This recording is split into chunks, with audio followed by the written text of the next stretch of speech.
ادھر مہرو جان چکی تھی کہ اب اس کی موت یقینی ہے۔ نوکر کی کٹیا میں قدم رکھ کر اس نے جو فاش غلطی کی تھی اس کی سزا اسے ملنی تھی۔ دیور نے اس پر بدکاری کا الزام لگا ہی دینا تھا، کیونکہ اس گھرانے کی عورتیں منہ اندھیرے یوں ہی گھر سے باہر قدم نہیں نکالتی تھیں۔ یہ بات بہو کو اچھی طرح معلوم تھی۔ سنگین خان کے پاس بھابھی کو بلیک میل کرنے کا پورا جواز تو موجود تھا ہی۔ شکنجہ خان یقین کرے نہ کرے، یہ داستان اس کے گوش گزار ہونی ہی تھی، مگر وہ بھی کیوں یقین نہ کرتا؟ بخت کوئی بوڑھا کھوسٹ شخص نہ تھا، بھرپور تنو مند خوش شکل نوجوان تھا۔ الزام لگنے پر مہرو کے لیے اس الزام کی صفائی ممکن نہ تھی۔ اب جان بچانے کا صرف ایک ہی رستہ تھا کہ وہ کسی طور علاقے کے سردار کے گھر جا کر پناہ لے لے، جو ان کے قبیلے کا سرخیل تھا، مگر وہ بڑے خان کے قلعے کا رستہ بھی نہ جانتی تھی۔ وہ اپنے گھر سے فرار ہو کر رابر خان کی پناہ میں پہنچ جاتی تو اس کی جان بچ سکتی تھی۔ مہرو کی بات تو کسی نے بھی نہ سنی، مگر سنگین کے بیان کے بعد وہ تمام گھر والوں کی نظروں میں حقیر ہو گئی۔ ساس نندوں نے جھڑکا اور سسر نے اسے دیکھ کر منہ پھیر لیا، جبکہ دیور اس کے خون کے پیاسے ہو گئے۔ اب انتظار تھا تو شکنجہ خان کا، جو ابھی تک گھر نہیں آیا تھا۔ جان کسے پیاری نہیں ہوتی؟ مہرو تو پھر 16 سال کی الہڑ لڑکی تھی، وہ یوں بے موت مرنا نہیں چاہتی تھی۔ اگر شوہر کی خائن قرار پا جاتی تو رواج کے مطابق میکے والے بھی اس کو پناہ نہیں دے سکتے تھے، اور سسرال میں تو بس چند سانسوں کی مہلت تھی۔ آدھی رات کو جب سب گھر والے سو رہے تھے، اس کی سب سے چھوٹی نند کو جانے کیسے اس پر رحم آ گیا، کیونکہ ماں تذکرہ کر چکی تھی کہ مہرو کے ٹرنک سے رقم غائب ہو گئی ہے۔ ظاہر ہے کہ یہ رقم غائب کرنے والا بھی سنگین ہی ہو سکتا ہے، جو بھابھی کی بد کرداری کا گواہ بننے جا رہا تھا۔ اس لڑکی نے رات کو ماں کے پلو سے چابی کھولی اور کمرے کا تالا کھول کر مہرو سے کہا، اگر بھاگنا ہے تو بھاگ جاؤ، صبح تک لالا آ گیا تو پھر تم کو مرنا ہی ہوگا۔ مہرو بولی، اگر ان لوگوں نے قسم اٹھوائی کہ میرے کمرے کا تالا کس نے کھولا تو تم کیا کرو گی؟ تیری جان بچانے کو میں جھوٹی قسم اٹھانے کا گناہ اپنے سر لے لوں گی، کیونکہ مجھے یقین ہے کہ تو بے گناہ ہے۔ یہ سب سنگین کی چال ہے، وہ اپنی چوری کھولنے سے ڈرتا ہے۔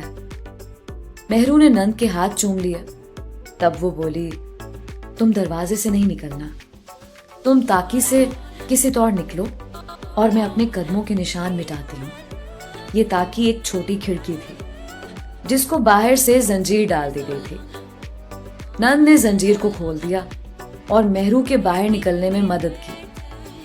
دروازے کو نند نے دوبارہ تالا لگا دیا۔ کچے فرش سے اپنے قدموں کے نشان بھی اس نے مٹا دیے اور آ کر اپنے بستر پر دراز ہو گئی۔ مہرو کے 2 دیور شکنجہ کو لینے بستی چلے گئے تھے اور تیسرا گہری نیند سو رہا تھا۔ سسر نے کچھ کھٹکا سنا مگر خاموش پڑا رہا۔ مہرو نے گھر سے باہر آتے ہی کھونٹے سے بندھا خچر کھولا اور اس پر سوار ہو کر کسی انجانے راستے پر چل پڑی، وہ رستہ جو اسے گھر سے دور، بہت دور لے جانے والا تھا۔ کافی آگے جا کر اس نے خچر کو واپس گھر جانے والے راستے پر ہانک دیا اور خود پیدل چلنے لگی۔ تمام رات وہ کہیں رکے بغیر چلتی رہی، آڑے ترچھے راستوں کو پھلانگتی۔ ایک رات اور ایک دن کے سفر کے بعد تھکن اس پر اتنی غالب آئی کہ وہ گر گئی۔ سامنے کسی بستی کی روشنیاں نظر آ رہی تھیں، رات سر پر تھے، تعاقب کا خوف اور موت کا یقین تھا۔ پھر بھی سانس کی ڈوری کو مضبوطی سے تھامے وہ اپنے خدا سے مدد مانگ رہی تھی۔ قریب ہی ایک بارش بزرگ گزرا، اس نے لڑکی کو سڑک کنارے گرا ہوا پایا تو گری ہوئی مجبور کو سہارا دے کر اٹھایا اور احوال دریافت کیا۔ مہرو نے اپنی مصیبت اس عمر رسیدہ شخص کو بتا دی۔ وہ بولا، آؤ میرے ساتھ، یہاں کوئی رابر خان نامی سردار نہیں رہتا، تم کسی اور طرف نکل آئی ہو۔ وہ شخص اسے اپنی بستی کے سب سے معزز آدمی سید روشن شاہ کے پاس لے گیا۔ یہ شخص نیک، رحم دل اور سچا انسان تھا۔ جب مہرو نے رو رو کر اس کو اپنی داستان سنائی تو اس نے لڑکی کے سر پر ہاتھ رکھ کر کہا، تم اب میری پناہ میں ہو اور آج سے میری مہمان ہو۔ جب تک میرے جسم میں سانس ہے تمہارا کوئی بال بیکا نہیں کر سکتا۔ جھوٹ کیا ہے اور سچ کیا ہے اس کا بعد میں پتہ چل جائے گا۔ تم بے خوف ہو کر میرے گھر میں رہو اور ہر فکر سے آزاد ہو جاؤ۔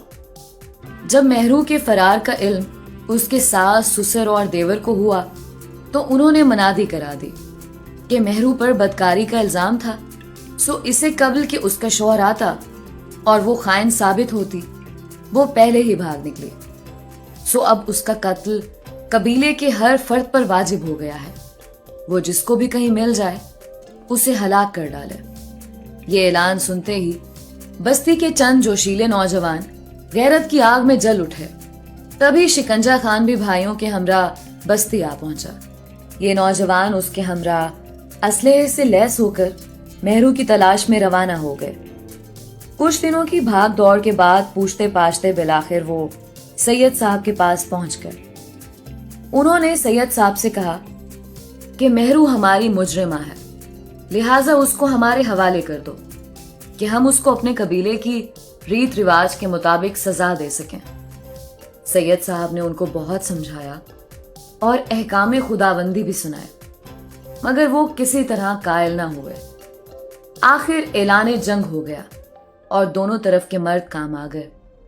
سید صاحب کے 2 ملازم اور 3 جوان بیٹے اس مارکے میں مارے گئے، مگر اس شیر دل آدمی نے مہرو سے کیا ہوا وعدہ پورا کیا اور اس کو قاتلوں کے حوالے نہ کیا۔ بالآخر راہبر خان کو خبر ہو گئی۔ سردار نے مداخلت کی اور مشتعل افراد خچروں پر اپنی لاشیں اٹھا کر چلے گئے۔ جب مہرو کو پتا چلا کہ اس کی حفاظت کا وعدہ نبھانے کی خاطر سید صاحب کے 3 جوان لڑکے مارے گئے ہیں تو وہ غم سے نڈھال ہو گئی۔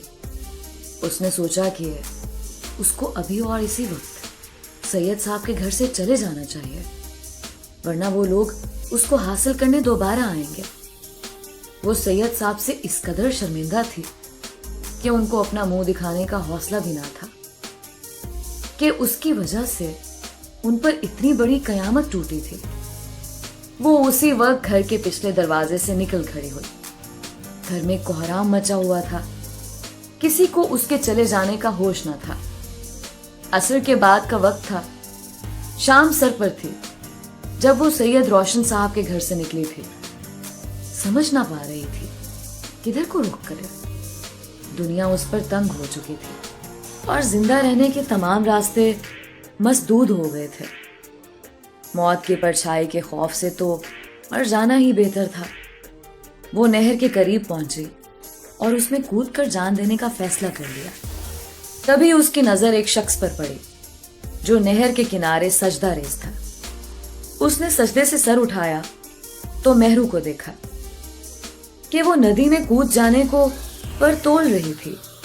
تبھی وہ جلدی سے اس کے پاس پہنچا اور بولا، بیٹی خودکشی حرام ہے، یہ فعل اللہ کو پسند نہیں۔ مہرو رونے لگی، بولی، سید صاحب آپ، میں آپ سے شرمندہ ہوں کہ آپ کے جوان بیٹوں کی موت کا سبب بنی، تبھی یہاں آئی ہوں، مجھے مر جانے دیجیے۔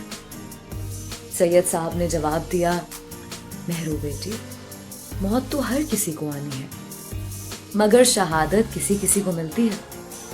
میرے بیٹوں نے کسی بے گناہ کی زندگی بچانے کی خاطر موت کو گلے لگایا ہے، یہ بھی ایک جہاد ہے۔ انہوں نے شہادت پائی ہے، شکر ہے اس رب کا۔ کال پر جان دینا بچے مسلمان کا شیوا ہوتا ہے۔ وہ سمجھا بجھا کر مہرو کو گھر لے آئے اور اس مظلوم لڑکی کی شادی اپنے علاقے کے نوجوان ذمہ دار سے کروا دی، اور مہرو شادی کے بعد بہت خوش رہنے لگی۔ اس کو اللہ نے ایک چاند سا بیٹا بھی دیا۔ وہ پھر سے جی اٹھی اور زندگی بہت آسان ہو گئی۔ اس کا شوہر اس کو دیکھ کر جیتا تھا۔ مہر و نساء نے خدا کا شکر ادا کیا کہ جو ہوتا ہے اچھے کے لیے ہوتا ہے۔ اگر دیور چوری نہ کرتا اور وہ یہاں تک نہ پہنچتے تو یہ سب کیسے ممکن ہوتا؟ تو اس لیے اللہ کی ہر آزمائش میں بھلائی چھپی ہوتی ہے۔ اس لیے خدا سے مایوس نہیں ہونا چاہیے، بلکہ اچھے کی امید رکھتے ہوئے اپنی آخری سانس تک لڑنے کا حکم دیا گیا ہے۔ خدا ضرور ساتھ دیتا ہے اچھے انسان کا۔